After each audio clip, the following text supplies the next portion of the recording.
Alrighty, fellas, good morning, good morning. It's officially my first full day being 26, which means I can no longer do mechanical things in video games. True and real, I'm gonna have to just hang up the old hunting cap. We're gonna have to sit in grass and just run back and forth. Just kidding, guys. I prepped a ton of Nincada. We're going to be attempting to learn logout strats when it comes to Nincada shunting today, which will actually be kind of mechanical if you do it actually well. I'll probably be pretty slow since I'm kind of, learning, but that'll be a lot of fun. So we're gonna be learning that strat here in a quick sec. The only downside of that strat is I'm gonna have to pop a shiny charm for myself, and I can't really invite others to that charm, because if I'm on a charm with others during the Shedinja hunt, the strategy is constantly logging out. You'll see here in a sec, but the strategy is logging out whenever you have to relearn moves or learn moves on the evolving Nincada. That saves a lot of time. However, constantly logging out would kick you out of the shiny charm over and over and over again. So it's not really a strat you can do with other people in your charm. So it's kind of a selfish thing, but you get way more Shedinja encounters, and it's a long hunt. So I think it's okay to be selfish on this aspect. I'm going to go ahead and collect some of this Pokeyen from these Pokemon sitting here, which is super nice to see. I've been spending a lot of Pokeyen recently on expensive shunts, so it's always cool to recoup some of that. Could you tell us more about a perfect rain team? I am not qualified to tell you the perfect rain team. I'm going to be super honest. But what I could do is give you my best recommendation. I think rain teams are really, really good for new players to learn OU PvP. I would do something like the really easy 3 core is Pelipper lead with obviously Damp Rock and Drizzle and like U-turn, Hydro Pump, Hurricane. You can even do Tailwind or Defog. It's kind of slottable. So number 1, Pelipper. Number 2, Kingdra. That's like your easy wombo combo. Obviously, Kindra's win rate's a little low. I think once you get into higher ranks, you don't perform as well. But in my opinion, leading with Pelipper, slow U-turning out immediately over to Choice Specs, Modest, Kingdra. If you just spam Hydro Pump in Rain, it just kills like every Pokemon except for Blissey, and then even then, like I think you 2 or 3. I'd have to count it. You might 2-shot Blissey. It might be 3 shots, but that's ridiculous. Being a special like this Pokemon does so much damage as long as you hit your Hydro Pumps. But so the easy 3 core, you can actually see. If we go back to Kingdra, you can actually see the core is Pelipper, Kingdra, and then Scizor or Ferrothorn. The reason why Scizor or Ferrothorn are super good in Rain, and it seems like Zapdos is now becoming a staple in Rain teams. That's something I'm not as familiar with, but it makes a lot of sense because being able to run Hurricane Zapdos and Thunder, that's probably so damn good within Rain. Yeah, Zapdos and Busted is busted in Rain. That makes a lot of sense. Rain is probably really good. I would love to create a Rain team. The problem is Zapdos is definitely less beginner. You can definitely run Rain without Zapdos. I don't want beginner players to feel like they have to run Zapdos to be competitive with Rain. You probably should be good just Pelipper, Kingdra, and then Scizor or Ferrothorn. Probably Scizor because it kind of fits your more aggression strategy. Unless you want to go a more defensive Rain, it's kind of up to you. You could probably make it work somehow, but I think it's really hard to go wrong with Pelipper, U-turn into Kingdra, Choice Spec spam, and then Scizor for defensive, and then the utility, be able to tank so many attacks. The reason why Scizor and Ferrothorn are so good, I didn't really explain it, so good inside of Rain, it's kind of obvious. Their only weakness, Scizor and Ferrothorn, their only weakness is fire. So when you have weather deterring the power of their only weakness, they become pretty damn, I wouldn't say unkillable, but they become pretty darn difficult to deal with for sure. Pat, is it illegal to sell accounts with just full storyline completed for Pokeyen? That wouldn't be RMT, but it would be account sharing, which is against the rules, I believe. I don't think that's RMT. It may also be RMT. It's against the rules no matter what. I believe. I'm pretty sure it's against the rules. I'm pretty sure you can't like create an account, play on it, and then like give it to someone else. That is account sharing, which is against the rules. So don't do that. But you can always make a forum post if you really want to double check with the devs, or just read through the TOS in great detail. Yeah, for reference, someone said, how do I live with 48 unread mail? To be fair, most of it right now is just like Nincadas that I bought. Like as a rare shunter and an 8 hunter, you end up using your mail as storage a lot. But I do have some pretty funny stuff just sitting in my mail. Like I was showing off. I think the, where is it at? Oh, is it back further? I think I have a 2013. Yeah, this is a 2013 shiny Tentacruel with like particle effects. Caught in April, and it's just sitting in my mail because I bought it as like a collecting piece. Yeah, Tentacruel Jump Stare. It's just sitting there because like I want to own it, but I don't have the space for it in my PC. So I'd rather let it sit. Like, I have like random Sableyes I bought. I think these might be like investment issues for when raids come out. Like, Sableyes will probably go up in price. We'll have to see. I have a bunch of stuff that I bought that just sits here, dude. What is this Dragonite that I bought? Level 100. Oh, 2013 Dragonite. Like, just sitting there. What is this? Is this 2013? 2013 Quagsire I bought. I just like 2013 because that's when I started playing. A bunch of funny stuff. Here's a Goldeen that I bought from 2012 Goldeen. Like, I like doing like sorting through my mail, like videos every so often, because there's truly so much stuff just sitting. Like, this is a Fanpy. What is this? A 2013 Fanpy. Been in here forever. My Secret Santa gift. One of my Pokemon is still in here. Like, dude, that's from Christmas. Like, I still have a Christmas gift in here. Dude, I have so much stuff just hanging around. Yeah, 100 days ago. Here, let me check what the oldest piece of mail is in my... I'm pretty sure I have one that's over 1,000 days that I've kept. Yeah, this is 1,100 days. This is a joke set by Square. This is a viewer who used to watch me play RuneScape. I love him. He's a really, really cool guy. And he didn't really play much PokeMMO, but this is like an old friend. Like, he still plays Sir Dusty. The reason I got into Team Mister, and he's just sending me this goofy skeleton copy pasta that I've kept for 1,100 days for some reason. If I'm ever having a bad day, I just load up, check out the spooky skeleton. That leads us into the perfect segue to go ahead and start hunting Nincada. Now, I had to do something kind of specific today, so apologies for anyone who is motion sick or is going to be annoyed by this Pepe Jam, but we're going to put the Peepo Jam on screen. We're going to go ahead and pop a shiny charm. I think I'm just ready. I'm going to have to log out, log back in. It's a weird strategy, and I'll show you guys what it looks like. I'm going to go ahead and pop charms. I'm already ready. I have so many Nincadas prepped at the correct level and everything to go ahead and go. So let's just go ahead and get started. I'm going to pop. I'm going to do one. I'm going to log out here in a sec. So hopefully this covers my username. I think it should. So as soon as this cancel button, I believe, goes away, I can go for a log out. 3, 2, 1. Let's see. As soon as... Boom. There we go. So I can do that. Log out. Log back in. Boom. There it is. And that is actually like significantly faster than if I were to sit there and cancel all the moves. It's significantly faster. So this is going to be the strat today. We'll see if we can get lucky, see what happens. But that is a weird... It's a really unique hunt, dude. This hunt is so strange to learn. It is truly... Oh, I wasn't ready.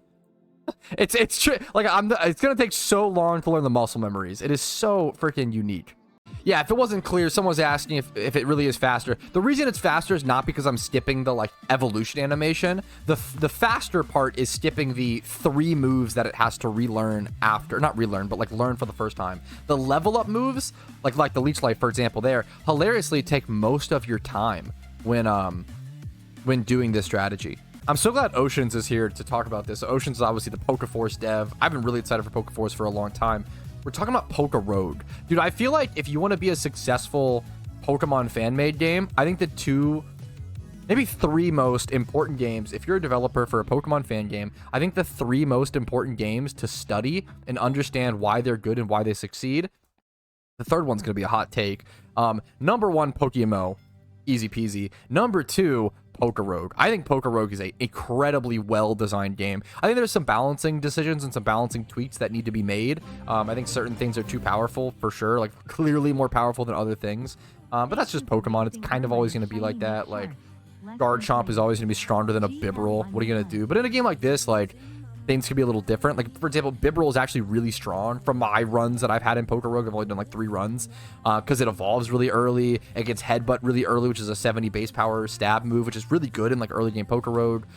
So it's cool to see them give different Pokemon, uses and have it like a different sort of meta game as opposed to just Garchomp, Scizor, normal stuff. The third game. So number 1, PokeMMO.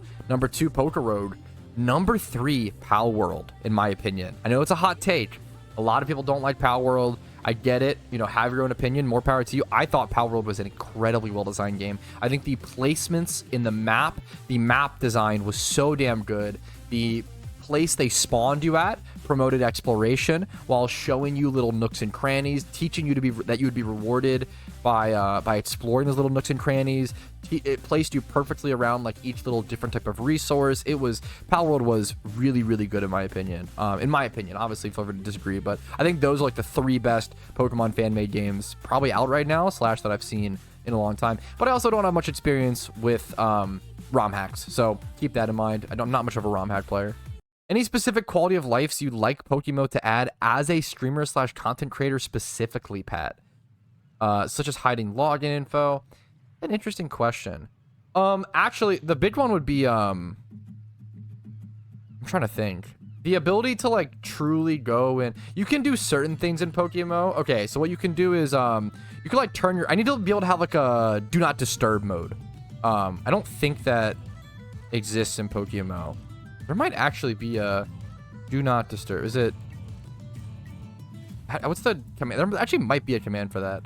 I know there used to be actually, but you can like turn off all this stuff, but you can't stop unless you block players. You can't stop players from sending mail to you, and I've had issues with spam with that in the past, and I have to like go manually block them, which is kind of a pain. I wish you could like turn off mail being sent to you. I guess that's one. That's so specific though. But being able to turn off mail being sent to you is kind of nice.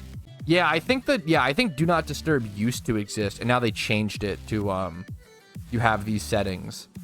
And I don't think it's quite, which is cool. If you have more, this is way better for the average person. You have way more control over it and everything. But I don't think it's quite as good as do not disturb. But I could be wrong. All right, that is one box done. I can go ahead and here move these over. Release this, all these. So that's 60 Shedinja encounters.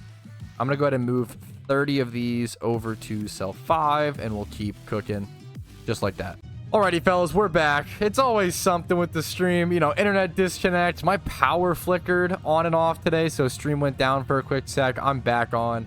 We're getting a shiny today. I don't know if I lost some shiny charm time or what happened. What did happen is, I'm not joking, you actually might be able to already tell, all of my PokeMMO settings reset. I don't know why that happened. I don't know what caused this, but for whatever reason, because I have a lot of settings that I have to fix now. It's honestly probably not a bad time to just show you guys, I guess, everything I do, but I have to crank up. I have to change all my settings. Yeah, that's unfortunate. I mean, it just happens. What are you gonna do? But yeah, I don't. Let me fix my hotkeys, and then we can continue our shunt. That's gonna be the main thing here. Let me fix this over to E. That's the main thing. I need this. Yeah, there we go. Other than that, do I need other hotkeys today? I'm probably fine for the time being. We'll fix it as we go. Unfortunate, but not gonna stop the shunt. That's a good question. So, asking about. I haven't really found a guide on fossil shunts. Can you please link one if there is one? I don't know if I have one. It's just kind of simple, but there are some cool intricacies to it. I'm grabbing all the old ambers I can, but can't I also breed them? Yeah, you definitely can. Is the 1 out of 30,000 chance decided upon when it's obtained or when you regenerate? So for fossils, the shiny chance is determined on when you regenerate when you revive the fossil. For eggs, it's determined upon egg creation, not upon egg hatch. That's why a lot of people pop shiny charm during the egg creation process, make as many eggs as possible, throw them all on the PC to hatch later to get as many eggs made on charm as possible. That was a great. If you have any more specific questions on that stuff, I have a video on rare shiny hunting, which covers egg hunting in great detail. Probably one of the most detailed guides I've ever made, but it doesn't touch on fossil hunting as much. Fossil hunting's pretty simple. You really just have to like slowly stock up fossils, very, very slowly, over months and months and months. Stock up fossils, get as many as you can, and then pop donor status, pop a charm, and pop as many as you can. Go to the place in Sinnoh, okay? The place in Sinnoh, it's like Orebird City. That's the best place to pop fossils, by far. Go there, get custom strings. Custom strings are, in my opinion, a requirement for fossil shunting. It's way, way, way faster. Hopefully that gives you a little bit of direction. Good luck on your fossil shunt. Aerodactyl's a great one on the old ambers. Good luck to you, man. Okay, here's another box being consumed. See you later. That's 30 more Ninkata. So I've done 90, I think, in total so far. Not too shabby. I might go ahead and I might go ahead, look at all these Shedinjas here. I'm going to add that to my calculator now, I think. It's a decently easy number to add. I can just do 821. And it'll help me not forget in the future. So there we go, 58,821 dry. But this is, so yesterday, think about this, this is how much faster, this is actually crazy. This is how much faster this method is, the logout method. I'm doing the logout method pretty poorly, pretty slowly right now. Yesterday, I got 87 encounters in an hour. I have 17 minutes left on my charm. And I've already done more encounters than yesterday. That's a big deal. That's like 30% faster or something. That's pretty significant. Would you say shiny charms are bad without donator? Yes. In my opinion, just my opinion, I don't think shiny charms are financially worth it without donator status. They should always be popped on top of donator status, unless you're a very specific person or there's a couple of qualifications. If you want to have fun, I mean, obviously go, fair enough, right? If it's fun for you to pop them without donator, if you want to do it for your friends, like there are a couple things. And then also, like, if you're someone who can genuinely only play, if you genuinely can only play and shiny hunt like 1 hour a week, then shiny charms are probably worth it. But even if you're literally hunting 3 hours a week, I think that's the number. It's like 3 hours a week and donator status is better. Like it's something really minimal like that. It might be a little more. We can just do the math here after this hour, but it's really, really simple math. Like if a 7-day donator status is 1.2 mil, right? And shiny charms are 250k a piece. If you I think it's like 5 hours, I guess. If you hunt for 5 hours, it's a week, right? It's more efficient to do donator status than 5 charms. Yeah, donator status is much better. Get that, prioritize that way before charm. A lot of people will pick up charms because they're cheaper. Donator status has a lot higher of an upfront cost, but if in my opinion, if you're making that choice, like if you're doing donator status because it's cheaper upfront, and you don't want to buy donator status because of the high upfront cost, you probably shouldn't be spending Pokeyen to increase your... If you don't have that much Pokeyen, you probably shouldn't be spending Pokeyen to increase your shiny odds at that point. You probably should be spending your Pokeyen to make more Pokeyen. But do whatever you want to do. Have fun. Just my little suggestions / advice. Back when Pokemon had the older breeding system, did everyone just keep 1 times 31 breeders for all the different stats for every single egg group? Dude, the way it worked was, it was so... it was unbalanced and unfun, but also kind of fun. The way it worked was, this is a great question, Daniel. I love this question. Good IV Dittos were everything. Back before the current breeding system, all that mattered. Every other like good IV Pokemon was almost worthless, except for like really good competitive like Starmies and stuff like that. But like other than that, dude, like the only thing that mattered was like a good IV Ditto. And there were these terms, if you played back then, you would know. There was these terms called God Pokemon. People always said like God tier Ditto. And that term evolved over time. At first, a God Pokemon was like 25 to 28 plus in all stats. And then it became like, oh, I guess, my Ditto has 20 plus in every stat. It's a God Pokemon. Or you'll advertise it like that in trade chat. Like, oh, my Ditto... I have a God Ditto. You know what? My Ditto's pretty good. It's got 5 times 20 plus. I'm going to call it a God Ditto and advertise, kind of hype it up in trade chat. It was a really funny thing that like a God Pokemon was like a very commonly used like unofficial term by players to judge how good a Pokemon was IV wise. And yeah, Dittos were everything. You just bred every Pokemon with Ditto. That was it. It was literally like the only thing that mattered. Like good IV Dittos were hundreds of thousands of Pokeyen. Like a 20 plus a Ditto. Also, Dittos were way harder to catch. So number one, Dittos were way harder to catch, and they appeared way less frequently in the wild. The Ditto spot we have today at like Desert Underpass is so much better. Back in the day, it was like, I think like a 10%, like 5 to 10%, maybe like 15% chance to encounter a Ditto. Now it's like 60% of encounters in Desert Underpass are Ditto, and they're way easier to catch, and it's a big difference. It's a great question, dude, because yeah, that Ditto thing was so... You only needed one good Ditto, and then you could just you would just rebreed Pokemon over and over again until you got the one you needed. That was a pain in the butt. Logged on my old account from 2014, and I found my OG starter, and I saw the randomized IVs and everything. Pretty wild how much the game has changed. Dude, absolutely. Yeah, starter Pokemon used to have random IVs and random nature. Similar to how, oh, oops, got a log out there. Similar to how, you know, a wild Pokemon would act. The reason they changed that was for balancing. I didn't like that change at first. And even nowadays, I'm like, you know, I kind of miss the old, it's fun to roll random stats on a, you know, your starter Pokemon. Your starter Pokemon's way worse, I feel like, overall, when it has neutral nature and 15 IVs across, right? However, it also makes it way easier to balance the storyline. There was a legitimate problem where, like, if you got a Swampert, or like, let's say like you picked your starter Pokemon, let's say you picked Charizard, right? If you picked a Charizard and it came out like calm nature, right? Minus attack, like if it came out calm nature and like had low special attack and attack IV and speed IV, like there were players who literally got stuck in the storylines, and they were like, there was such a disadvantage. Obviously, what's it called? You could just go get a different Pokemon and overcome it that way, but it's still a huge disadvantage to be at, right? Imagine if people were just restarting accounts over and over. Yeah, the other thing is like it'd be the meta to like just create new accounts to shiny hunt for like Charizard, maybe even like getting 1x31 or multiple IV like starters. That would just be the meta. Like for a while, starter Pokemon had pretty good base values, and sometimes they do nowadays, sometimes they don't. Depends if someone's shunting one, but yeah, it's one of those things that's, you know, PokeMMO has changed a lot over the years for sure. Good questions today.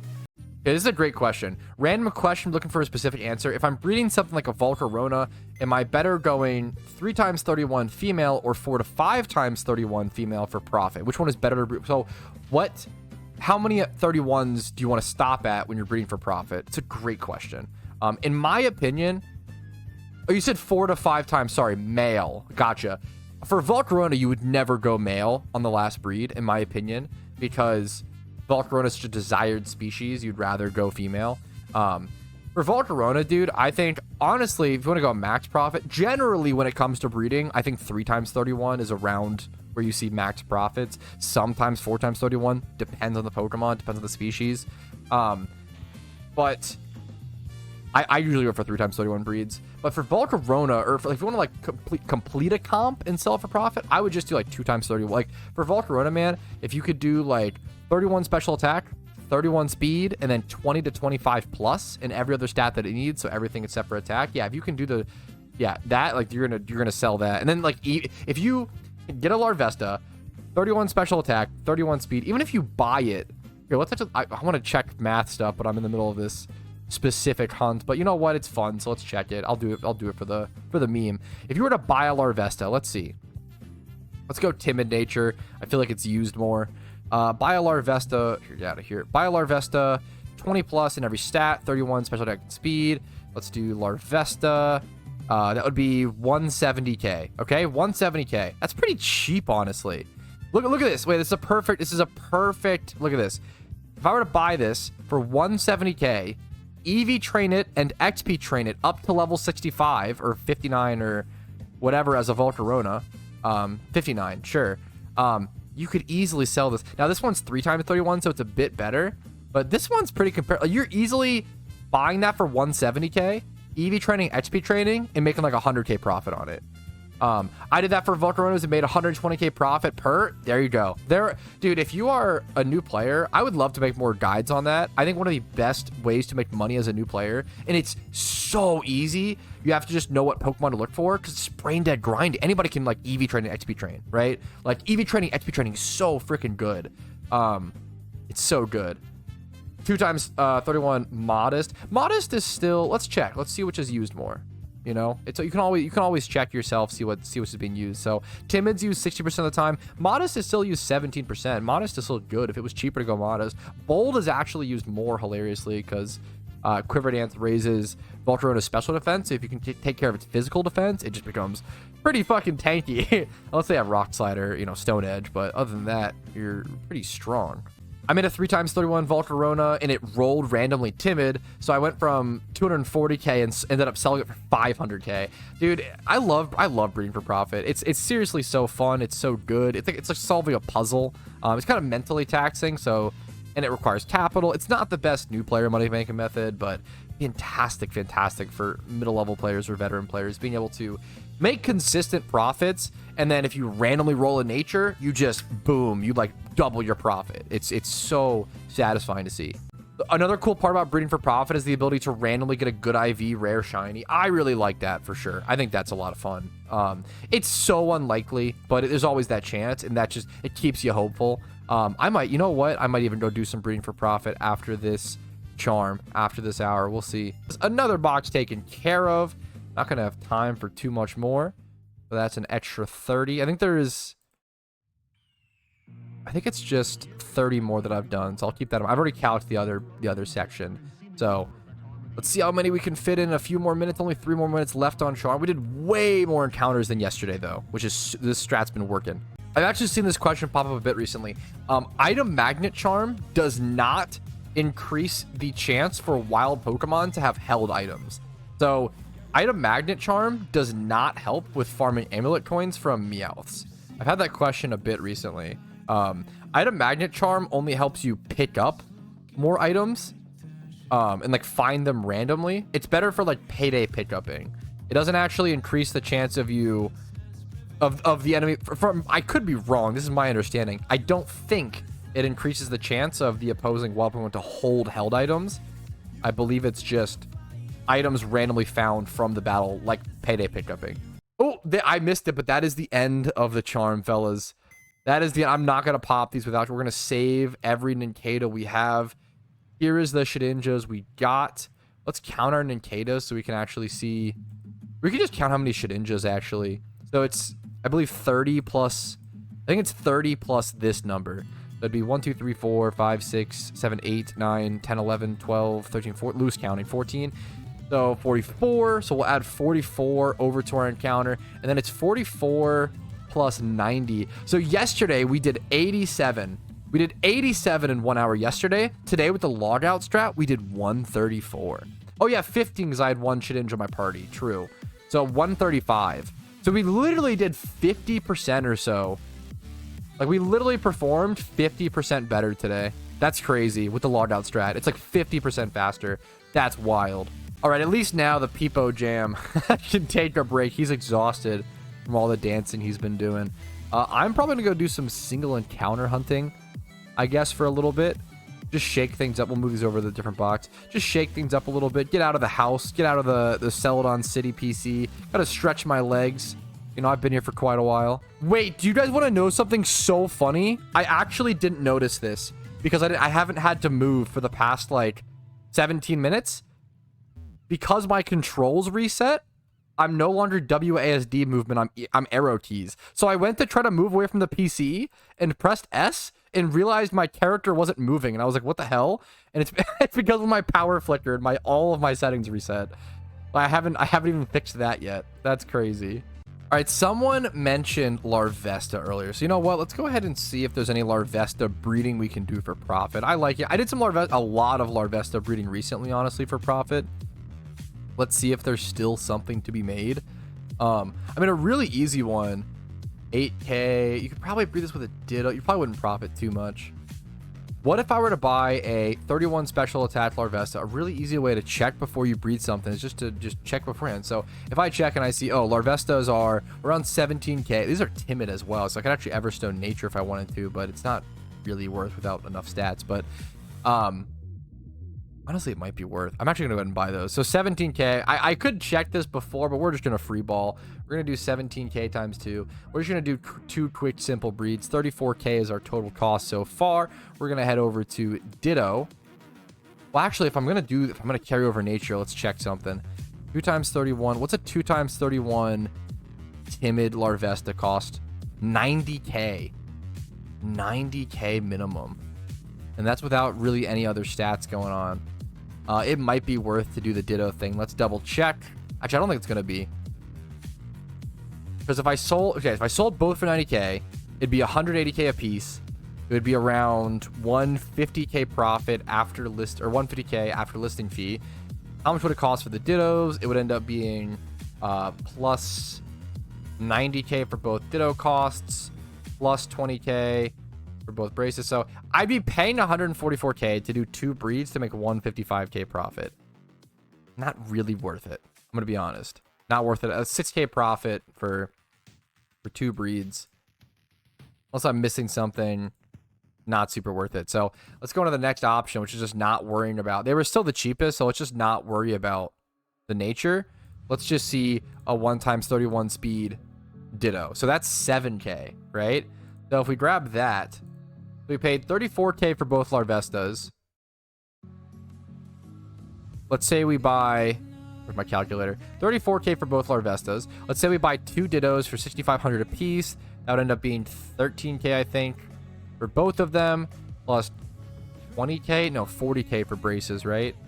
We'll do plus 20k, plus 20k. So this would create 2 Larvestas. This is breeds that would cost 87k, and it's going to create 2 Larvestas, 2 times 31, with not the right nature. So then these are going to sell for, it'll be 87k cost, 58k, let's say 55k profit after fee times 2. So this is a breed, so this makes more profit, not worrying about the nature here. So actually going with just the 2 times 31 breed, I'm gonna go ahead and buy those Dittos really quick. I'm gonna make 110k minus the 87k. That's minus, this is already calculated listing fee, so 23k super quickly on some breeds. Now obviously I spent the time calculating all of that out, it took a lot longer, but I don't know, it's just breeding for profit. As long as you do a little bit of math or try to check things, it can be super good. Here's what the breeds will look like. Here's the slightly better Larvesta, 2 times 31, random nature, some IVs rolling, not gonna pay for the gender. It's really too quick. So I'm getting 2 rolls at a rare shiny, which is awesome, number 1. Then I'm also making a little bit of profit, 23k for like a pretty quick breed as well. Someone said breed Snorlax, hidden breeding god. I really like when people I like say, hey chat, you know, what should I breed for profit, and you guys giving me suggestions. I think it can be a lot of fun. So let's check Snorlax just to really just show you guys that you can make profit breeding pretty much anything. Let's check Snorlax. Let's see what's going on. What I would do is I would do 20 plus in each stat like this, see what the cheapest is. We're looking at 21k. Now the trick is a lot of people are checking by those stats. What if I also do 20 plus like this? Now there's one that's a lot cheaper. What if I switch these stats around? Let's get rid of defense. Now it's 8k for, I can brace that. Let's check no HP, 3k. So there's the best option I found. So if you kind of click around a little bit and kind of mess with the stats and mess with your options, you can find some super cheap breeders like that. I think that was all the combos I could try, honestly. This one's going to be expensive. Yeah, so instead of going for that 20 plus in every other stat, except for attack, you can just get this one, 20 plus in both defenses. It needs HP. We're going to go ahead and get a breeder for it and brace that, but that only cost me 4k. Let's calc the cost of this breed. So 4k for this Snorlax. Let's find ourselves a Ditto since it is male, which is going to cost a little bit, but it's not going to be. Dittos are so cheap right now. The reason why breeding for profit is so good is because Dittos are cheap. When Dittos are cheap, breeding for profit becomes better and better and better. So let's do, we don't need 31 attack. We just need, I would keep 25 if possible. This is like the cream of the crop. Like I'm not going to go for this probably, but I wanted to go ahead and see if I could get something super good. I'll probably go 20 there maybe. Let's go 20 here as well. I want to keep the attack high if possible. This is really solid. So we're going to grab this, 7k. So 7k, 4k. We're going to do plus 27k because the braces are going to cost 20k. So 31k is the total cost of this breed so far. Oh, I just realized, I'm sorry, I don't need 2 braces. I can just minus 10k from this. So actually, the total cost of this breed so far is 21k. Now, obviously, there's no nature roll, so we'll probably have to either, number 1, rebreed, or just sell it for profit after. We'll have to see. But yeah, I forgot, it's only 1 brace coming in here. So let's brace that, go put it in the daycare man, see what it looks like. Right here. Snorlax Ditto, 31 HP, 20 plus in every stat that it needs. Doesn't really need speed. See what happens. Next Pokemon breed for profit, Axew. Someone said Axew in chat. Let's check it out. Axew is a great Pokemon to check for each stage of it, and I'll show you what I mean by that. How do I want to start an Axew breed? Is like honestly a really good question. This is a really cheap Axew. I kind of just want to grab that one because it's so cheap, but it's missing attack and speeds that'll require. But that's still actually, let's grab this one, 6k. 6k, this one's just missing speed. That's pretty crazy. And it was up for 6 days. Now, Haxorus just isn't the most desired Pokemon. Same with this one, actually. We're going to buy both of those. Haxorus just isn't the crazy most desired Pokemon, so it makes sense. This one's quite cheap. Let's first deal with those Larvestas since they came out. We're going to just sell them for the price. This one's female. I think they're both the same. I think they're both around... Are they both 58k? I kind of forget. Let's double check. We'll get back to these Axews in a sec. So 58k for the male. Let's see if the female is a bit more. Oh, it's significantly more. Oh, I see what the one guy was saying. Okay. Okay, he was right. I should sell. So I should... Wow, that's actually wild. So that one comes out female. I definitely should have paid for it to be female then. But that was so a small mistake by me, but that's okay. I'm going to go 85k on the female. That's crazy. That's the profit. So I actually made way more profit. I was expecting to make like 23k profit. You were totally right, Veroli. I see what you're saying. Sorry. I price checked something else and it was 90k, but I confused those two different Pokemon. Gotcha. So instead of 23k profit, I could have made way more. And then even because of that random roll, I may make what? An extra 40k or something. That's so like 60k profit on those few minutes of breeding. No, you were 100% right, Veroli. Apologies, man. I checked. There's a different Larvesta thing that I just price checked and I thought I was miscomparing, so apologies. When breeding for profit, there's just so many things to factor in. You definitely mess up a ton. Let's do this Axew breed. Let's see. It's gonna be expensive, I will say. Like, these were pretty cheap, but it's gonna be pretty expensive to find a good Ditto for this, unfortunately. I can skimp on the defenses. I can go 20, but I need 25 plus attack probably. I definitely want to go a Ditto for this. I can even check for 35k is like not cheap, honestly, for this. And I feel like if it doesn't roll a good nature, I don't know if I'm making profit on this. What if I check? Let's see post. Actually, I probably do. Well, this one's Jolly.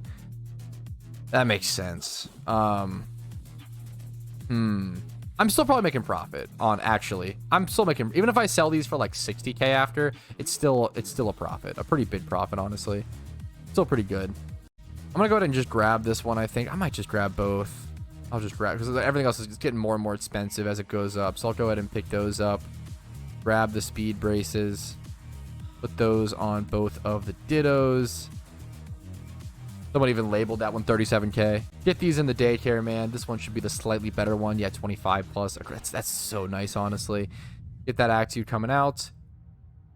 Why do you do 2 at a time? Just because any more would flood the market? I wouldn't say any more would flood the market. There's a couple reasons. You only want to do so many breeds at a time because firstly, you can just get confused and mix up breeds and make mistakes, like increase your chances of making mistakes. There is definitely an element of you don't want to breed too much of the same Pokemon and overflood the market for sure. And number 3, it's more fun for stream. It is more fun for stream if I, breed 2 of the same Pokemon, make a little profit, and then I say, okay, chat, like, what's next, chat? What else do you want me to see? What next Pokemon should I breed for profit? All right, here's our Snorlax hatched. Came out pretty good IVs. Came out Calm Nature, which is kind of unusable since it needs the attack stat, but that's okay. We can either, number 1, rebreed it, or number 2, just sell it the way it is. I'm going to check to see what it goes for the way it is, but I might rebreed this, honestly. It might be worth it. So here's how I would price check it. 31 HP, 20 plus, and other stats, and there are really no other comparable Snorlaxes. Holy shit. That's kind of funny.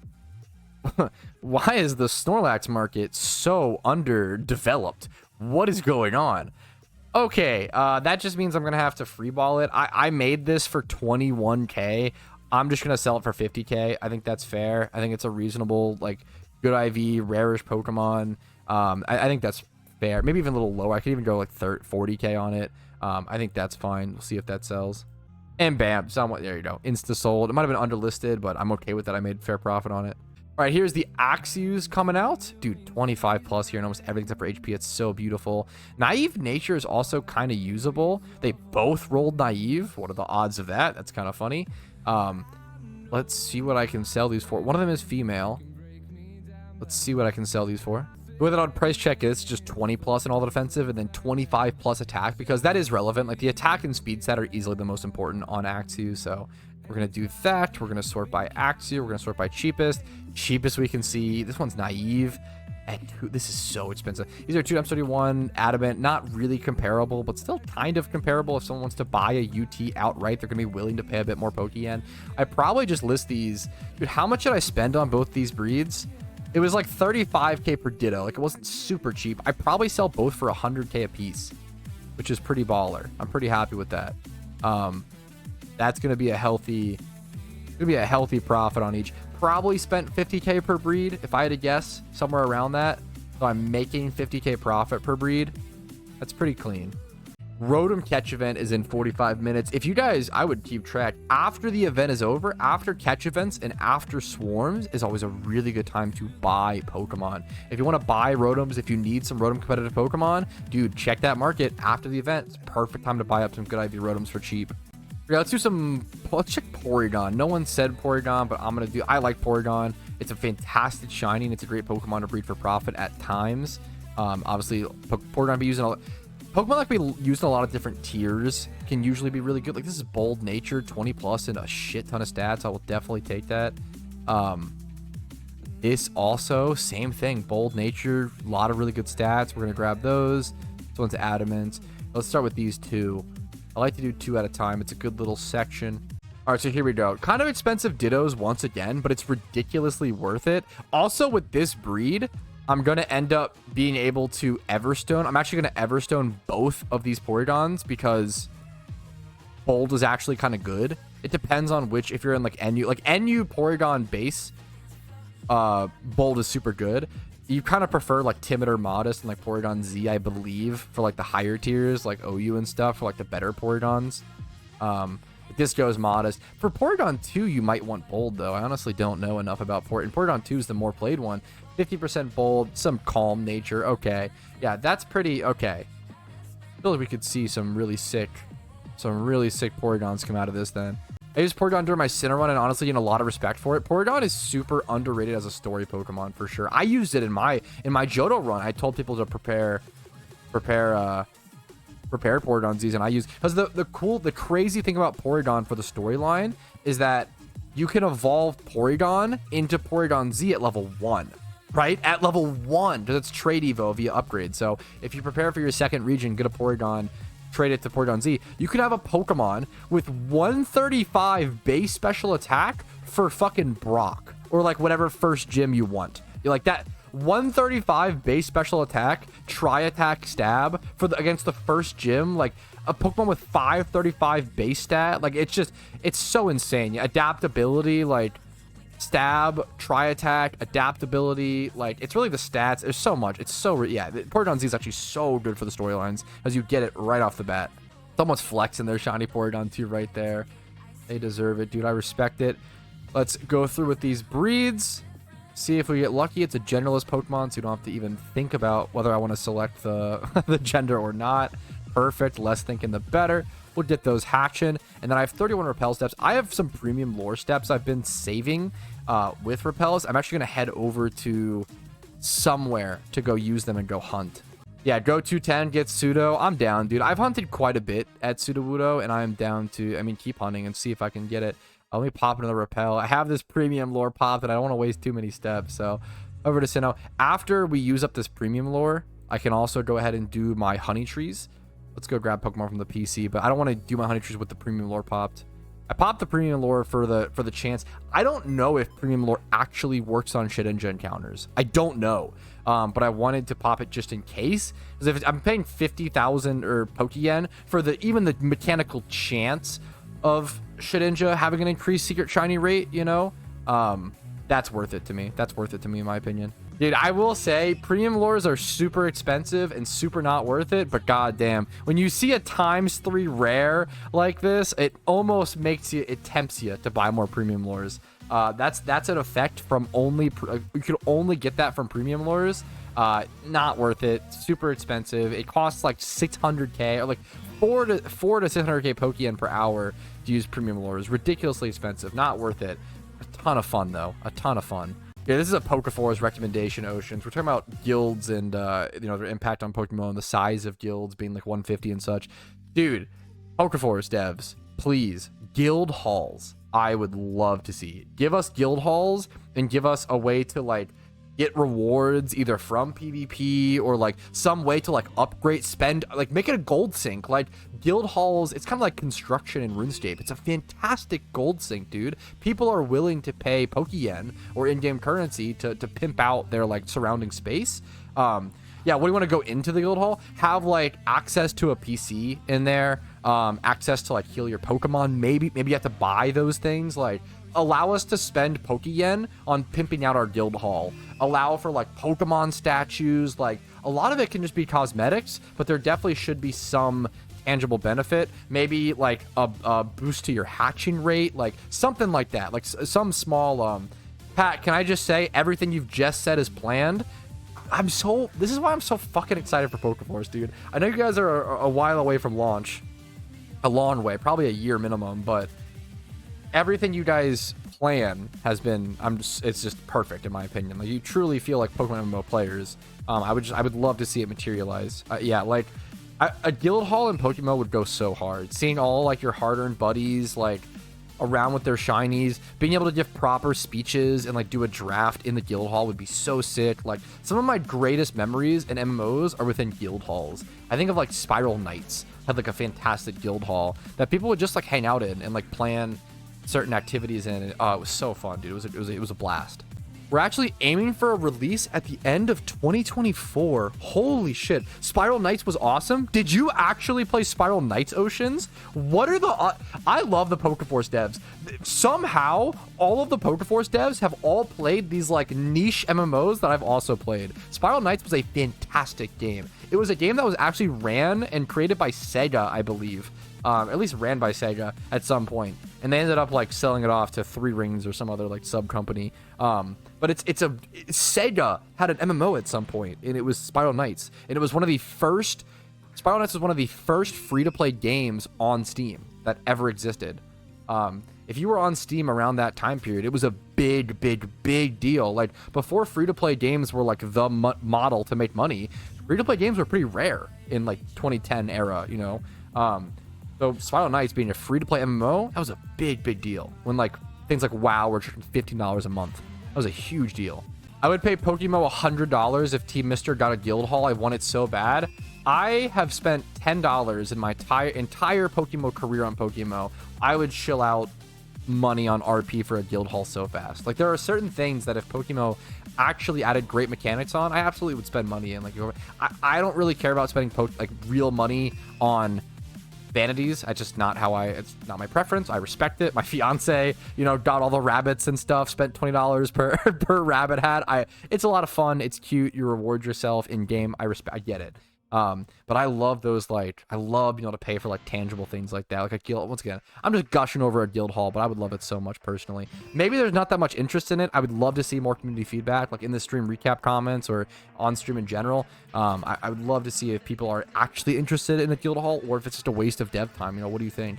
How do you feel about relationships between guilds? Like, are Team Misters enemies with any other guilds, rivals / friendly? I don't think there's that much team rivalry right now in PokeMMO. There used to be a ton. I don't know what happened. I don't know if it's because the game got bigger and it's just harder to keep track and like it's a lot, you know, more broad.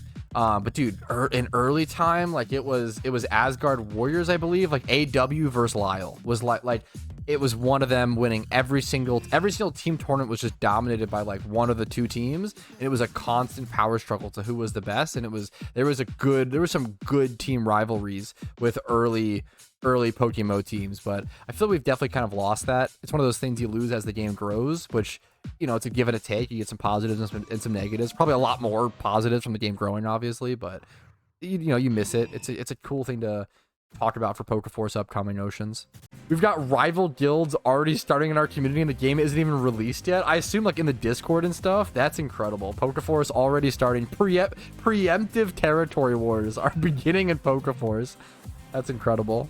I want to know who's caught the most Bidoofs. We need the real leaderboards. I would love to see like Pokemon Go levels of stats. Pokemon Go is incredible. Whether you like the game or not, incredible at keeping track of statistics, dude. You can check like how many of each Pokemon you've caught, how many times you've like taken screenshots of your Pokemon. It's truly amazing. The stats Pokemon Go keep are super good. This is really sad. This is actually another fantastic example, unfortunately, of a gift. Another is just happens with Dragonite. Another gift PvP Pokemon that is useless. If you're playing UU this month and you get all your points and you win a bunch of games, you win like 60 games just to get this Pokemon, and then you get it, it's a Politoed without Drizzle. You might as well just be running a fucking Poliwag at that point. It's useless. Like, you need Drizzle on Politoed for it to be at all competitive. So, and you're not going to pay the, what is it, 300k or whatever for a Prismatic Pearl. Like, to put hidden ability access onto it is going to cost you, yeah, 328k. You could just breed a much better Politoed than this for that cost. This is like a useless Pokemon. It's really, really sad. Like, I feel like the devs don't really care that much about PvP, sadly. They need to do something they need to fix the rewards.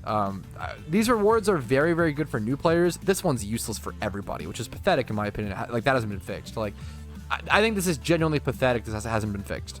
Like, this is really, really sad that, like, this is just a genuinely useless reward. You can't breed it. You can't sell it. It just sits in your box and rots and takes up space. It's actually useless. The tournament rewards for PvP are pretty fantastic. You get like a bunch of Pokeyen, RP, Shinies, etc.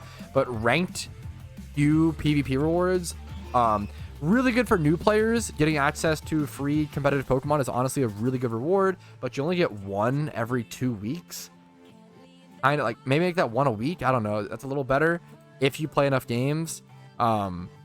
And then even then, sometimes that reward is useless, or sometimes you already have a comp or already have a better one. Like, they just fall off really hard. They're decent rewards for newer players, but they just fall off super, super hard, and then are just totally useless and take up space and just end up getting released and are super annoying. There's 59,000 encounters, by the way, which is a pretty cool milestone. First time I've seen a 1,000 milestone in a little bit.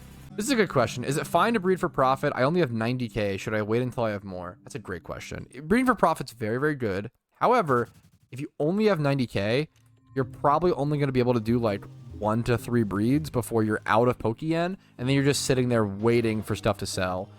I personally wouldn't breed for profit with 90k. I would do something like Magikarp's in the Safari Zone, get yourself a catching Pokemon like a Breloom or a Parasect or whatever, right? Get a catching Pokemon, go catch something like Pikachus or Whalmers. Whalmers are tough to price check, so you could like Pikachus. Squirtles are good as well. Female Squirtles are a good base price. Meowths are good to catch. 31 attack IV Meowths usually go for a fair bit. You can actually go check. What's a 31 IV like Meowth? You could go farm Dittos. 31 at 13k, not bad. Go farm something for profit. Get up to around 1 million Pokeyen. Or honestly, nowadays you can. I don't know, if you have enough regions done, you can build a gym rerun team for like 50k nowadays. Disgustingly dirt cheap. It's ridiculous. It's cheaper than it's ever been by far. Get yourself a gym rerun team for 50k. Go spend 3 to 6 hours. It's kind of a long time, but you know, it's worth it. Go spend some time EV training and XP training it, and then do some gym runs. Do gym runs up to like 1 to 3 mil, and then once you get to that, once you have a gym run team and 1 to 3 mil, then you can breed for profit. Use that 1 to 3 mil to breed for profit. Do gym runs every single day. Breed for profit here and there. Once you get to 5 to 10 mil, maybe start flipping. Once you get to 20 mil, maybe start shiny flipping. Once you get to 25 mil, then you start making investments long term for 2 to 4 years into events and such. After you make some money on that, and you sell it all off, and then bam, you're a billionaire. That's the general. I have a video that covers this process as well, called How to Become a Billionaire in PokeMMO. It's a pretty like guaranteed like way, but it just takes a lot of time and effort and energy. Like, it's a strategy that everybody knows, but it's a lot of hard work, and you have to be willing to wait like 2 to 4 years on investments. So it's tough. It's difficult. It's not easy. The knowledge is there, but the effort and time. I mean, I think it's fair. Not everybody wants to play a Pokemon fan-made game for thousands of hours. Understandable take, I know. So but there you go. Hopefully that helps a little bit. Hey, you know what? That actually brings up a good discussion, like a little educational. I'm sure a lot of people already know this, but and I get a bunch of people leaving comments like this every day, and I always just ban them, and it's whatever. But let's talk about it. So someone asked, "Hey, I'm new to the game. Can I get some free stuff?" Right? There's a couple problems with this, right? So number one, I don't like that people ask for free stuff in video games, because in video games, it's going to be the most even playing field you're ever going to be presented in life. Real life is really hard. Real life is really unfair. Where you're born into is random. What country you're born into, what family, your status, all that stuff, totally random, really unfair, really difficult, right? You don't always get rewarded in life. You know, the harder you work, the more likely you are to get rewarded, in my opinion. But it's not guaranteed. Whereas in video games, in PokeMMO, the harder you work, except for shiny hunting, unfortunately, but the harder you work, like, you will get a payoff. If you go catch Magikarps and sell them for profit, you will get a payoff. If you go, you know, payday pickup, you will guarantee get a payoff. And everybody's on the same playing field. Everybody starts in Pallet Town. And I love that about video games. I love that at MMOs, everybody's on the same playing field to the most you'll ever get. Obviously, there are things like you can credit card swipe or have more time than other people or whatever. But like it's the fairest playing field you'll ever be given in life. So number one, I don't like people begging in video games because of that. Because if you just go put in the time and effort, you will get a result. Number two, if you're a new player asking for free stuff, you're gonna ruin your experience. It's a huge reason why I actually don't like going around and like giving new players tons of Pokeyen. I've done videos in the past going around and like giving free stuff to new players, but what I like to give them is I like to ask them, hey, what's your favorite Pokemon? And then giving them one of those. Or even giving them like 2x31s or stuff like that. It's totally fine. Like, giving them like good IV Pokemon is mostly fine. But just giving out 1,000,000 Pokeyen to a new player is going to ruin. If you've ever like used cheat codes in like Sims or like Tony Hawk or any game really, or ever have been given a large, you know, lump sum of money, you know how it ruins your perspective. It ruins how much you care about making that value and how hard it is to earn, and you ruin your value of the dollar if you're just given 1,000,000 Pokeyen as a new player. So number one, you ruin your perspective of the game if you ask for free stuff, and number two, it's just there's no reason to. It's a fair playing field for everybody. So those are two big reasons why you should just never. It's really like internet 101. Don't ask for free stuff online. It's not good manners. It's rude. It hurts everybody involved. Just don't do it. That's my general little lesson / hopefully it touches on some things. If you disagree, that's also okay. Hey Pat, I have too much money with nothing to spend it on. You can do a rare shiny hunt. I do say, like, if you have like 20 mil in PokeMMO, you can pretty much do 99.9% of the game's content. Like, maybe even like 10 mil. I think with 10 mil, yeah. With 10 mil, you can do like 99.9% of the game's content. The only thing you can't do with 10 mil is buy really expensive vanities that cost like, you know, 50 mil or more, hundreds of mil, whatever, right? Or do rare shunts. That's about it. You can do everything. You can do single encounter shunts. You can do Lepa shunts. You can play PvP. You could, you know, get a lot of vanities, like make investments, like flip, make battle tower, PVM teams, raids. Like, if you have 10 mil Pokeyen, you can do 99.9% of the game's content. The only thing you can't do is rare shunts. Rare shunts are just super expensive, costing around 120 to 150 mil average for egg hunts. That's pretty brutal, but you can do most things with 10 mil, which is, I think, really, really cool. But I would love to see more. I would love to see more mid-tier goals added that cost around maybe 20 to 50 mil. I don't know what that would entail, but I think it'd be interesting.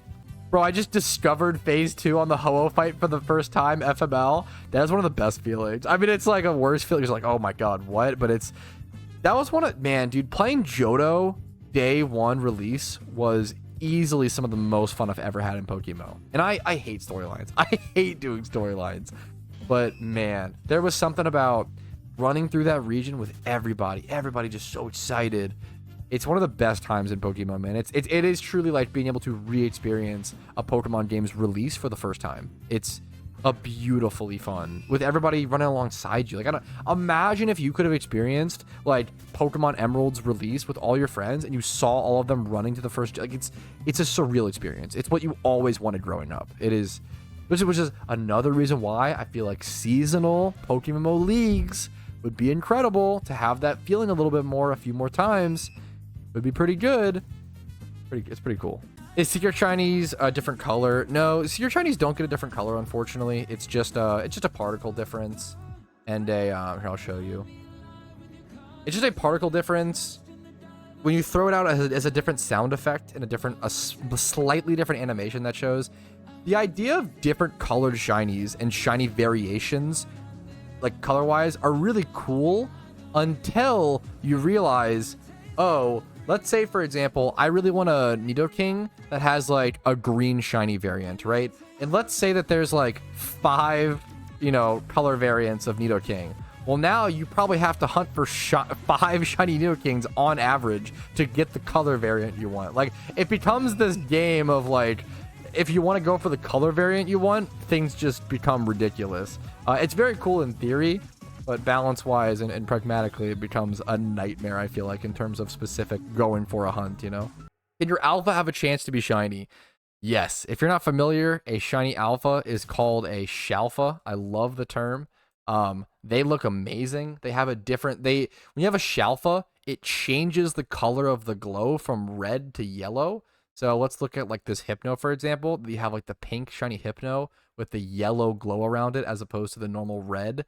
That's like one of the more specific, unique shiny changes that exists in PokeMMO. Shalfas are gorgeous. Are secret shiny alphas a thing? Yes. They used to not be for a little bit, or there was no. I think it was specifically Shalfa starters or whatever weren't a thing. You can get secret shiny alphas, which is just, once again, ridiculously rare. Like, once again, a secret shiny Shalfa Tentacruel is going for 98 mil, you know? Like, just think about, like, that's, you know, so expensive. So crazy. But isn't Shalfa hunting just waiting for the alpha to spawn and popping a charm? You can breed. You can rebreed alphas over and over and over again. That's the really, like, consistent way to quote-unquote Shalfa hunt, but it's ridiculously expensive. I think it's like 2 billion Pokeyen on average for a Shalfa hunt, because you have to buy... I think the average male breeder costs around 40k for most age groups for alphas. They're 2 times 31s. So if you need 30,000 of them times 40k a piece. 1.2, honestly not as bad as I expected. 1.2 bill is the cost on average. Obviously you could go, imagine going dry, you know, and it could be more expensive for different egg groups and stuff as well. And also you have to just slowly you have to really slowly buy your breeders, because only so many alphas come into the game at some time. So if you go try to buy 30,000 monster male breeders off the GTL, there's not going to be that many. You know, you can only buy so many breeders at one time. So it's a long-term process, and it's super expensive. This is a great question. What do you think about them adding more legendary boss battles? Like if Mewtwo was at Cerulean Cave, you get elemental orbs. Now, Mewtwo is already used as like a King of the Hill style legendaries, but dude, I think the legendary boss battles are fantastic. They're like they are like fun endgame PVM challenges to like rebattle them, to plan for, to prep for. They add desirability and demand to good IV Pokemon. My game lagged there for a sec. No, yeah, dude, that stuff's incredible. I think that's a great question. Legendary boss battles are probably, I don't even do them that much, but they're probably some of the best designed like, what's it called, mechanics, or best designed content in the game. I think it's been fantastic. Yeah, what legendaries do you think they could use since King of the Hill Pokemon are already in use? I think the one that comes to mind is Deoxys. I think Deoxys could be a really cool legendary boss fight. Maybe he like changes form based on how the fight's going and stuff. I think Deoxys could be a super cool one. Maybe Arceus for the same reason. I think those could be super interesting legendary boss battles to create some more, you know, endgame PVM content, something a lot of people want. Yeah, it has been longest stream in a while, but that's where I'm going to call it, guys. Like a 4.5 hour stream today. Really solid one. Hopefully you guys enjoyed. Hopefully it was fun. Hopefully you learned something new. Maybe you laughed a little. Maybe you cringed a little. Whatever works. Like the video if you enjoyed it. It helps me out tremendously. Seriously, physically click the like button on YouTube videos you like. It's OP. Do it. Subscribe if you want to see daily videos. I upload every single day regarding PokeMMO content usually. I stream 4 days a week, Monday through Thursday at 12 p.m. ET on Twitch and on YouTube. Discord's links down below for updates on my streams if I ever have a power outage or internet issue or something like that. If you guys want to go above and beyond and support my content, if my content has earned it from you, if it's been entertaining enough or helpful enough or informative, YouTube memberships, Twitch primes, Twitch subs, and PayPal/Venmo allow me to be here, allow me to do this, and I can't thank you guys enough, like I do every single day. I love you guys so much. Have a good one. Peace, Reno. I'll have a good one, guys. Hopefully you have better shiny luck than me, but we'll get one soon, okay? Don't you worry. Hey, thanks so much for watching the entire video all the way to the end. I really appreciate that, and I hope it was a positive asset to your day. And I also want to quickly say extra thank you to everybody whose name is on this list and goes above and beyond and allows me to do what I do. Thank you very much. Have a good one.